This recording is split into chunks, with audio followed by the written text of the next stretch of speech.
Election ব্ৰেকিঙৰ আন এটা গুৰুত্বপূৰ্ণ খবৰলৈ আপোনালোকক স্বাগতম জনাইছোঁ আৰু এই মুহূৰ্তত দিব বিচাৰিছোঁ আন এটা গুৰুত্বপূৰ্ণ খবৰ অফিচিয়েল আপডেটৰ পৰা এই খবৰটো আপোনালোকক দিব বিচাৰিছোঁ। অফিচিয়েল ৱেবছাইটত ইতিমধ্যে আপডেট হৈছে যোৰহাট সমষ্টিত ইতিমধ্যে গৌৰৱ গগৈ পিছ পৰি আছে। অলপ সময় আগত আপোনালোকে হয়তো দেখা পাইছিলে যে যোৰহাট সমষ্টিত গৌৰৱ গগৈ আগবাঢ়ি আছে। এতিয়া আকৌ যোৰহাট সমষ্টিত হিতেন্দ্ৰনাথ গোস্বামী আগবাঢ়ি আছে। প্ৰায় 1056টা বৰ্ডত আগবাঢ়ি আছে যোৰহাট সমষ্টিত হিতেন্দ্ৰনাথ গোস্বামী আৰু 1056টা ভোটত পিছ পৰি আছে গৌৰৱ গগৈ। যোৰহাট সমষ্টিৰ পৰা এই অফিচিয়েল আপডেটটো আপোনালোকক দিব বিচাৰিছোঁ। অফিচিয়েল ৱেবছাইটৰ পৰা, কোনো নিউজ চেনেলৰ পৰা নহয়, ডাইৰেক্ট অফিচিয়েল ৱেবছাইটত আপোনালোকে এই খবৰটো পাইছে। ইতিমধ্যে হয়তো আপোনালোকে চেক কৰিলে পাই যাব। ECIৰ যিটো অফিচিয়েল ৱেবছাইট আছে তাত মানে ইতিমধ্যে আপডেট হৈছে যে যোৰহাট সমষ্টিত গৌৰৱ গগৈ পিছ পৰি আছে। আৰু জাগিৰোড সমষ্টিত পীযুষ হাজৰিকা অগ্ৰগতি লাভ কৰিছে। পীযুষ হাজৰিকাই প্ৰায় 4785টা ভোটত অগ্ৰগতি লাভ কৰি আছে আৰু শ্ৰী বুবুল দাসে 4785টা ভোটত তেওঁ পিছ পৰি আছে।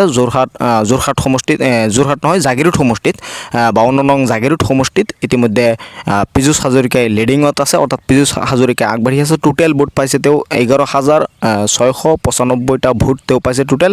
আৰু অপজিট যিজন আছিল কংগ্ৰেছৰ প্ৰাৰ্থী শ্ৰী বুবুল দাসে পাইছে 6,910টা ভোট।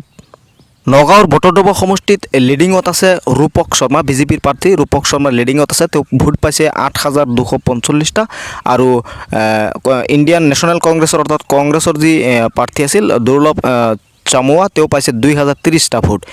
এই আপডেটটো যিটো আপডেট মই দি আছোঁ এইটো অফিচিয়েল ৱেবছাইটৰ পৰা আপডেট।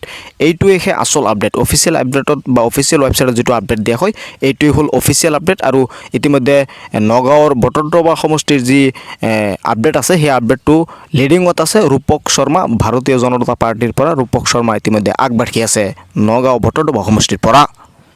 আৰু ধেমাজিত আগবাঢ়ি আছে ডক্টৰ ৰণোজ পেগু, ধেমাজিত আগবাঢ়ি আছে বিজেপিৰ প্ৰাৰ্থী। ধেমাজিত ডক্টৰ ৰণোজ পেগু আগবাঢ়ি আছে। তেওঁ টোটেল ভোট পাইছে 6,812টা আৰু শ্ৰী চাইলেন সোণোৱালে পাইছে 3,096টা ভোট। তেওঁ 3,716টা ভোটত পিছ পৰি আছে আৰু ডক্টৰ ৰণোজ পেগুৱে 3,716টা ভোটত আগবাঢ়ি আছে।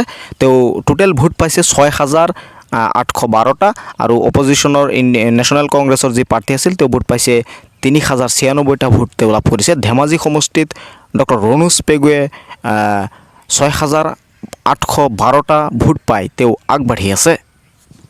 আপোনালোকেও এই অফিচিয়েল ৱেবছাইটৰ পৰা ভোট কোনে আগবাঢ়ি আছে, ক'ত কোনে পিছ পৰি আছে, আপোনালোকেও এই অফিচিয়েল ৱেবছাইটৰ পৰা খবৰটো লাভ কৰিব পাৰিব। অফিচিয়েল ৱেবছাইটটো ECI ৰিজাল্ট মাৰি দিলে আপোনালোকে পাই যাব।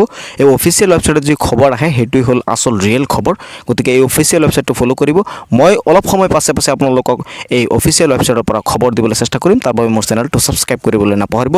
পৰৱৰ্তী ৰাউণ্ডৰ যি ভোট আছে সেই ভোট গণনা শেষ হোৱাৰ পাছত পৰৱৰ্তী ৰাউণ্ডৰ খবৰ লৈ এইটো চেনেলত উপস্থিত হ'ম।